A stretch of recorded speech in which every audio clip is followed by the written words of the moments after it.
let's move on now. Now we go to Ben Whitaker, right? And this is another perfect example of this, right? Because he gets the very harsh treatment in terms of how people react to him. And, you know, we say that, you know, the young talent coming through and stuff like that.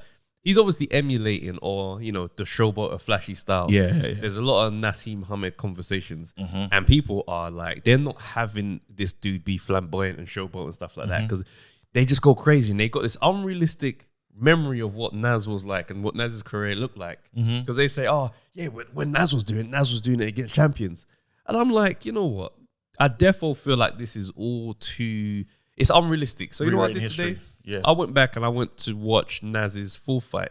Oh, snap. Ben Whitaker, he's on his full fight. And we're doing too much. He needs to be fighting better people, all this type of stuff. You did your homework. I rate that. So Prince Nassim fought Miguel Matthews in his full fight. Yeah.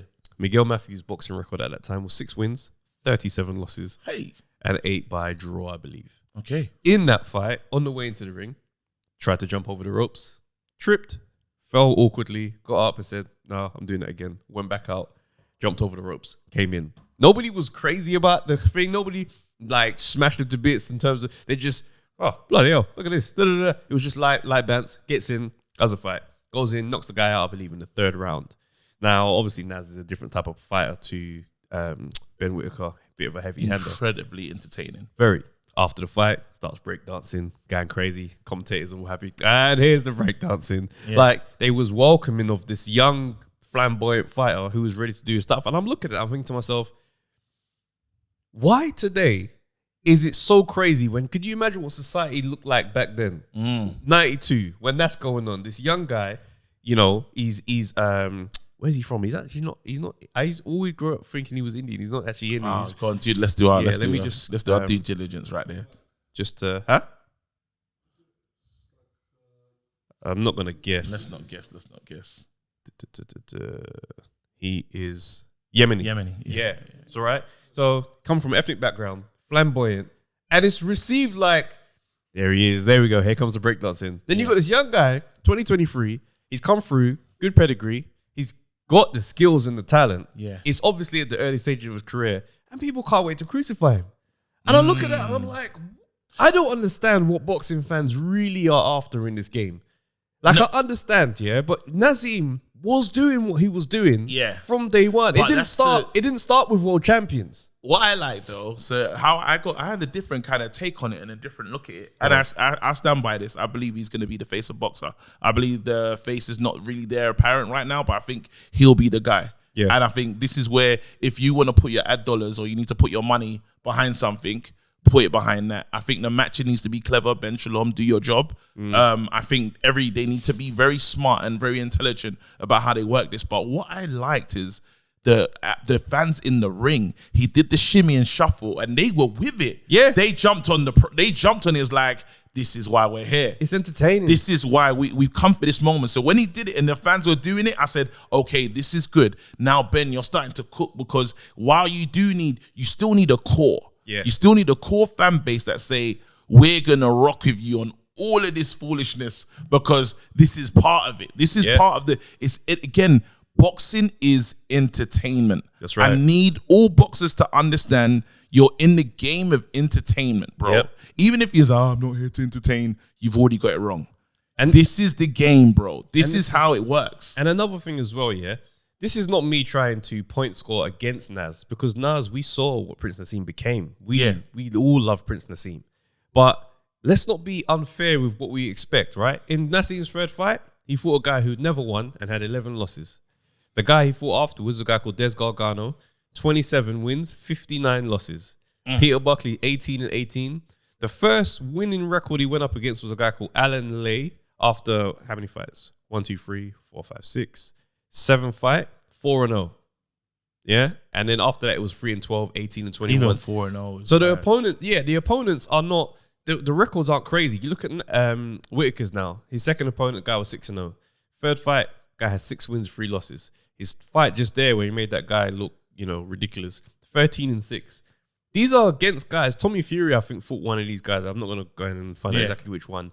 Tommy Fury didn't make it look as easy as Ben Whitaker did. Yeah. Ben Whitaker he's in there with guys at the early stages of his career, and he's a very talented guy. No, he's good. Very talented. He's good. That's good. He's a wicked prospect. But that doesn't mean he needs to be recklessly managed. And that's the part where I'm looking at people, I'm thinking, you lot need to chill the hell out. The guy is 4 fights into his career. Yeah. He ain't supposed to be going in there with Dan Aziz. Forget what he said. This is promotion and the guy's a great seller. Yeah. He's supposed to be doing things the way he's doing things. Take time, build gradually. Don't rush. Yeah. Because this career is long and he's young right now. Yeah. But don't get twisted though.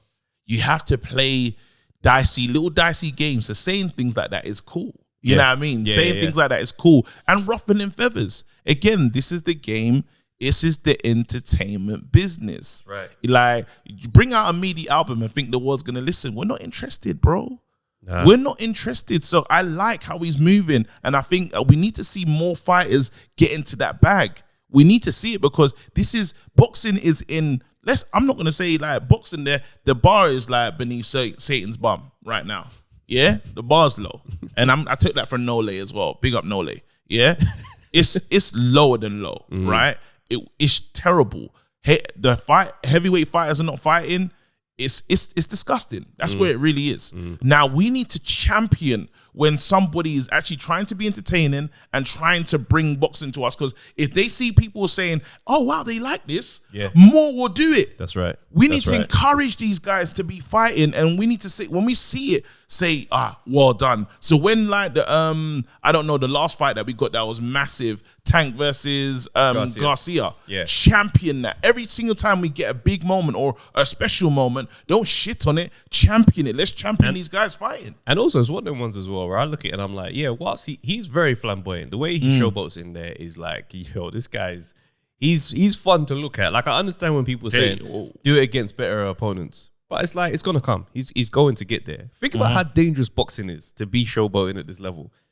These, like, it's not light just because these men are like, oh, yeah, but he should be doing that. I'm like, bro, respect that. This guy's better than, this guy's 13-6. This guy's 6-0. Like, he's being in there with guys who are professional fighters. I understand these guys ain't prospects to go and be great. But he's climbing the ranks in his own fashion. I'm like, give him time to become who he's supposed to be. I've got a message for him, though. Ben, this is direct to you, bro. You're going to get a lot of fans. A lot of people are going to be watching and they're going to be into it. But never forget, these men can't wait for you to get knocked out.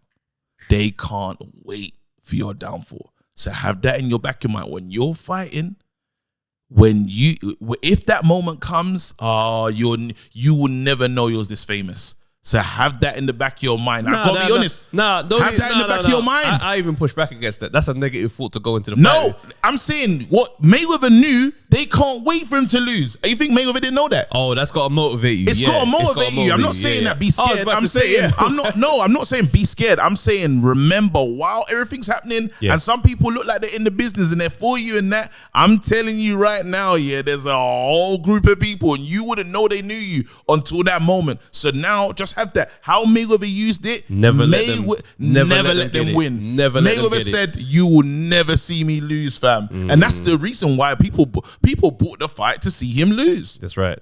There you go. Sorry, man. I had to let man know. Never wonder where he's going. No, he's my guy. But I need to, just because you know when you think everyone's your brethren, fam. Nah, they're not, bro. Yeah. Nah, they're not. Even the ones that look like fans, fam. Woo! They switch it up on you. Hey, still. Come on.